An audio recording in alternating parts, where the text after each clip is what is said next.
ఈరోజు నా వంట అండి మజ్జిగ పులుసు, ఆనపకాయ ముక్క, బెండకాయ, టమాటో అవి వేసి మజ్జిగ పులుసు పెట్టాను. ఇది నేను చాలాసార్లు చెప్పాను. మెంతులు, ఆవాలు, జీలకర్ర, ఇంగువ, ఎండుమిర్చి పోపు వేయించేసుకుని మనం ఏ వెజిటబుల్స్ వేయదలుచుకుంటే ఏవైనా వేసుకోవచ్చు. ఇందులో అవన్నీ వేసేసి కొంచెం పసుపు, కాస్త ఉప్పు వేసి మగ్గించుకోవాలి కాసిన నీళ్లు పోసి. మా పెరుగుని చక్కగా బీట్ చేసుకొని చిరుపులుపున్నా పర్వాలేదు మజ్జిగ పులుసుకి. పెరుగు పచ్చడికి అయితే కమ్మగా ఉండాలి. బీట్ చేసేసుకుని ఒక స్పూన్ శనగపిండి కానీ వరిపిండి కానీ ఉండలు లేకుండా చక్కగా కలిపేసుకుని ఈ లోపల చిన్న కొబ్బరి ముక్క, 3 పచ్చిమిరపకాయలు, చిన్న అల్లం ముక్క మిక్సీ చేసి ఈ మజ్జిగతో పాటు ఈ ముక్కలు ఉడికిన తర్వాత ఇందులో వేసేయడం.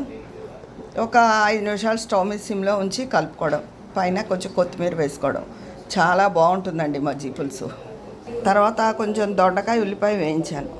అంటే వంకాయ, తెల్ల వంకాయ, అల్లం పచ్చిమిర్చి కూర వండాను, కానీ ఇది కూడా వేయించాను. దొండకాయలు పండిపోతున్నాయి, ఇంకా పాడైపోతాయని దొండకాయ, ఉల్లిపాయ వేయించాను. వంకాయ, అల్లం పచ్చిమిర్చి కూర. తెల్ల వంకాయలు ఉడకబెట్టేసుకోవడం, అల్లం ముక్క, పచ్చిమిర్చి గ్రైండ్ చేసి ఉంచుకోవడం. ఈ ఉడికిన ముక్కలు తీసేసుకుని కొంచెం చింతపండు గుజ్జు, ఉప్పు వేసి మినపప్పు, ఆవాలు, శనగపప్పు, జీలకర్ర, ఎండుమిర్చి, చిటికెడు ఇంగువ పోపు వేయించేశాక ఈ అల్లం, పచ్చిమిర్చి, కరివేపాకు వేసేసి ఈ ముక్కలన్నీ వేసేయడమే. ఒక 2 నిమిషాలు పైనుంచి కిందాక కలుపుకొని కట్టేసుకోవడం. కూర చాలా రుచిగా ఉంటుందండి.